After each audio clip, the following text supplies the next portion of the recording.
Avant de plonger dans cette histoire incroyable, pensez à vous abonner à la chaîne et à activer la cloche. Ici, chaque récit a quelque chose à dire, et vous ne voudrez pas en manquer un seul. L'aéroport John F. Kennedy de New York bourdonnait d'activité en ce début d'après-midi. Les écrans clignotaient, annonçant les départs et les retards, tandis que le bruit des valises roulantes et des annonces aux haut-parleurs se mélangeait au murmure des passagers.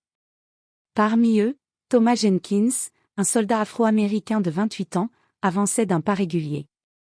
Il venait de terminer une mission à l'étranger et revenait chez lui, fier de son service et portant fièrement son uniforme militaire impeccablement repassé. Le regard de Thomas était calme mais déterminé. Il tenait sa valise d'une main et son sac de voyage de l'autre, chaque mouvement précis, presque militaire. Après des semaines de missions épuisantes, il attendait un moment de tranquillité pendant son vol en première classe. Lorsqu'il arriva à l'entrée de la cabine, Richard Caldwell, le responsable du service en première classe, le remarqua immédiatement.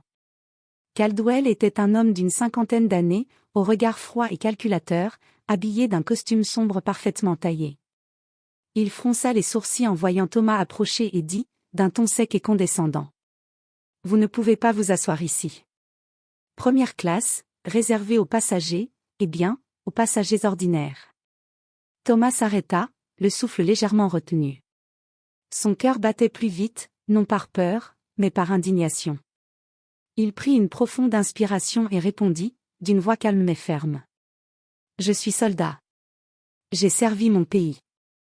Cette place m'appartient autant qu'à n'importe quel autre passager. » Caldwell éclata d'un rire méprisant. « Un soldat ? Ici ? Vous devriez être à l'arrière, parmi les autres, comme vous le méritez. » Autour d'eux, quelques passagers détournaient les yeux, mal à l'aise face à cette scène d'humiliation publique. Thomas sentit la colère monter, mais il la maîtrisa. Il savait que perdre son sang-froid ne ferait qu'empirer la situation. Soudain, un murmure parcourut la cabine, les passagers commençaient à sortir leur téléphone. Thomas sentit qu'il avait une décision à prendre, rester silencieux et subir, ou laisser le monde voir l'injustice en action. Mais avant qu'il ne puisse réagir, Caldwell, fier de son pouvoir temporaire, leva la main pour l'empêcher d'avancer davantage. Thomas fit un pas en arrière, la mâchoire serrée. Ce qu'il ignorait, c'est que ce moment d'humiliation allait rapidement tourner à son avantage. Car un passager inattendu, assis au fond de la cabine, observait attentivement la scène, et ce passager allait tout changer. Thomas Jenkins recula d'un pas, le regard toujours fixé sur Richard Caldwell. Les yeux du responsable de la cabine brillaient d'un mélange de mépris et de satisfaction, comme si humilier un soldat noir était pour lui un petit triomphe. Mais à quelques rangées derrière, un homme assis discrètement observait toute la scène. Cet homme n'était autre que Marcus Williams, un entrepreneur noir très influent, propriétaire de plusieurs compagnies aériennes et hôtels aux États-Unis. Il portait un costume élégant mais simple, et ses yeux brillaient d'une attention froide et analytique. Il avait l'habitude de lire les gens en une fraction de seconde et savait qu'il venait de tomber sur un incident qui dépassait l'ordinaire. Thomas, malgré son uniforme impeccable et son calme apparent, sentait la tension grimper en lui. Il respira profondément et parla à nouveau, cette fois avec plus de fermeté. « Monsieur Caldwell, je ne demande pas un privilège. Je demande le respect que tout être humain mérite. » Caldwell ricana, haussant les épaules. « Respect ? Ici, vous apprenez les limites. Première classe n'est pas pour vous. » Alors que l'altercation semblait s'intensifier, une hôtesse de l'air s'approcha. Elle observait la scène avec nervosité. Soudain, Marcus Williams se leva et s'avança vers Thomas, sa voix claire résonnant dans la cabine. « Excusez-moi, monsieur. Est-ce votre nom sur ce billet ?» Thomas hocha la tête, surpris mais soulagé que quelqu'un intervienne. Marcus tendit alors son billet et l'examina, ses yeux se plissant légèrement. « Parfait. Vous êtes bien en première classe. Et je vous assure que vous resterez à votre place. » Le visage de Caldwell se figea. Il reconnut l'homme immédiatement. Marcus Williams était connu dans le milieu aérien et tous ses employés le respectaient. Même lui, Caldwell, savait qu'un conflit direct avec Williams pouvait lui coûter sa carrière. « Monsieur ? » Williams, balbutia Caldwell, rouge de colère et d'embarras. Marcus sourit doucement, mais son regard était dur. Oui. Et je ne tolérerai pas ce genre de comportement envers quelqu'un qui a servi son pays. Vous ferez mieux de présenter des excuses à ce soldat avant que je ne parle à la direction. Thomas sentit un mélange de soulagement et de satisfaction. La tension dans la cabine se dissipa progressivement alors que Caldwell, humilié, baissait les yeux et murmura à peine. Je suis désolé. Thomas hocha la tête, mais à l'intérieur, il savait que ce n'était pas seulement une victoire personnelle. C'était un signal, peu importe combien certains essaient de vous rabaisser, le courage et le respect de soi peuvent renverser la situation, surtout quand la justice inattendue entre en jeu. Alors qu'il s'installait à sa place en première classe, Thomas remarqua Marcus qui s'asseyait quelques rangées plus loin. Leurs yeux se croisèrent, et un léger sourire complice passa entre eux. Thomas savait que ce voyage ne serait pas seulement une traversée physique, mais le début d'une série d'événements qui bouleverseraient la routine de beaucoup de monde dans cet aéroport. Et ce qui semblait être un incident humiliant venait de se transformer en moment de revanche silencieuse et de respect retrouvé. Peu après que Thomas se soit installé, l'atmosphère dans la cabine de première classe changea subtilement. Les passagers, d'abord hésitants, chuchotaient entre eux en jetant des coups d'œil à Caldwell, dont le visage était encore rouge de honte.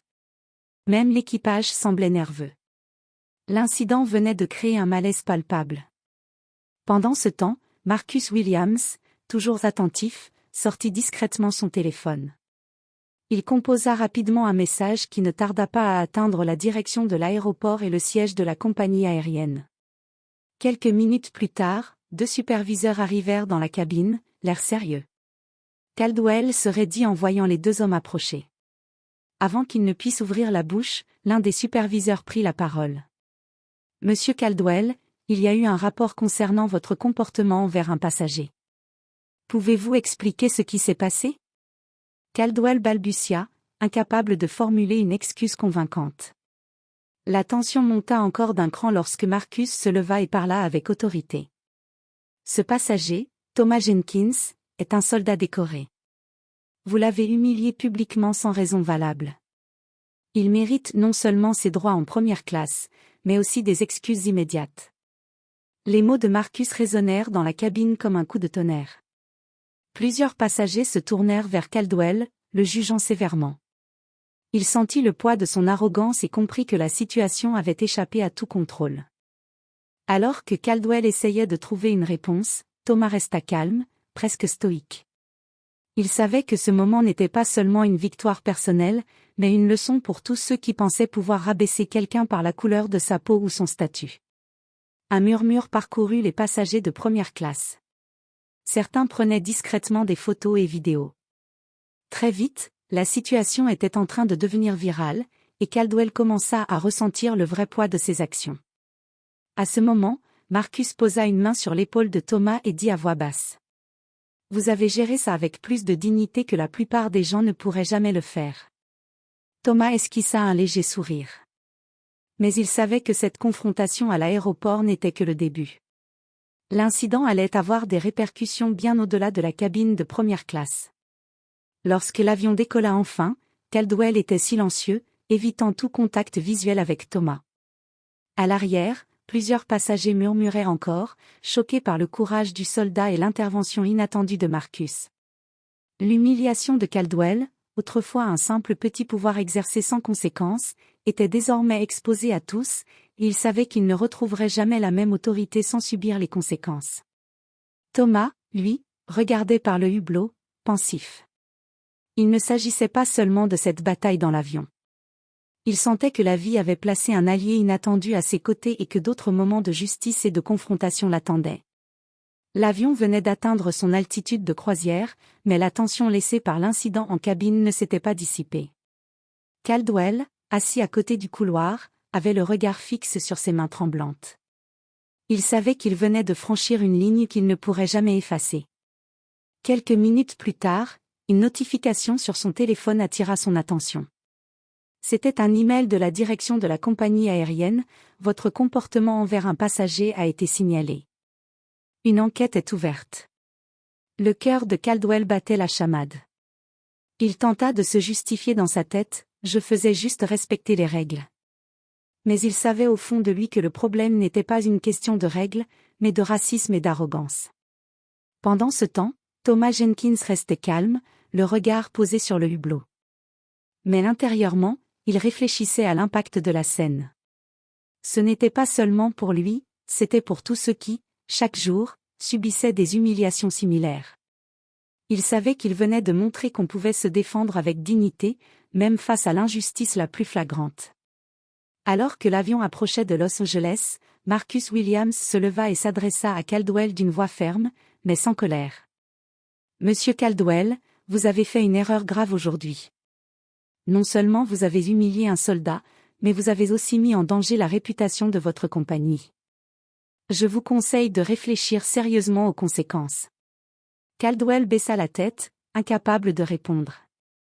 Il comprit que son comportement n'était pas seulement observé par Thomas et Marcus, mais aussi par tous les passagers et, bientôt, par les réseaux sociaux. Les vidéos discrètement enregistrées par plusieurs témoins commençaient déjà à circuler. À l'atterrissage, les superviseurs de l'aéroport attendaient Caldwell. Ils l'invitèrent à les suivre pour une discussion formelle. La scène publique qu'il avait créée avait déclenché une procédure disciplinaire immédiate. Caldwell sentit son monde s'effondrer. Ses années d'expérience et de petites habitudes de pouvoir étaient maintenant éclipsées par un seul moment d'humiliation qu'il avait infligé à quelqu'un de bien plus respectable et courageux que lui. De son côté, Thomas sortit de l'avion avec un mélange de fatigue et de satisfaction. Il avait été humilié, mais il était sorti de cette épreuve avec plus de dignité que quiconque dans cette cabine. Marcus l'attendait à la sortie, un sourire approbateur sur le visage. « Vous avez géré ça parfaitement, » dit Marcus. « Et vous avez montré que le vrai respect ne s'achète pas, il se mérite. Aujourd'hui, vous avez donné une leçon à plus de gens que vous ne le pensez. » Thomas sourit pour la première fois depuis l'embarquement. Il savait que la route devant lui serait longue, mais ce moment venait de marquer un tournant dans sa vie. Non seulement il avait été défendu par un allié puissant, mais il avait aussi transformé une humiliation en victoire. Et pour Caldwell, le monde venait de montrer que l'arrogance et le racisme avaient un prix qu'il était maintenant forcé de payer. Le lendemain, les vidéos de l'incident en cabine avaient fait le tour des réseaux sociaux. Le visage de Caldwell, rouge de honte, était devenu viral, accompagné des témoignages des passagers et de l'héroïsme tranquille de Thomas Jenkins. Les commentaires affluaient, condamnant l'arrogance et le racisme, et saluant le courage du soldat. Caldwell, assis dans le bureau de la direction de la compagnie aérienne, sentait chaque seconde peser sur lui comme un poids insupportable. Les superviseurs, Marcus Williams lui-même étant présent à distance par appel vidéo, exposaient calmement mais fermement les conséquences de ses actes. « Monsieur Caldwell, » commença le directeur, « votre comportement a non seulement humilié un passager décoré, mais il a également terni l'image de notre compagnie. Vos actions seront inscrites dans votre dossier. Une suspension immédiate est effective, et une formation obligatoire sur le respect et la diversité est exigée avant toute considération pour votre retour. » Caldwell baissa les yeux, incapable de protester. Chaque mot résonnait comme un rappel de sa propre arrogance. Pendant ce temps, Thomas Jenkins, désormais entouré d'autres passagers et de journalistes curieux, reçut des félicitations. Les gens le saluaient pour sa dignité et sa patience, mais surtout pour sa capacité à rester calme face à l'injustice. Marcus s'approcha et posa une main amicale sur son épaule.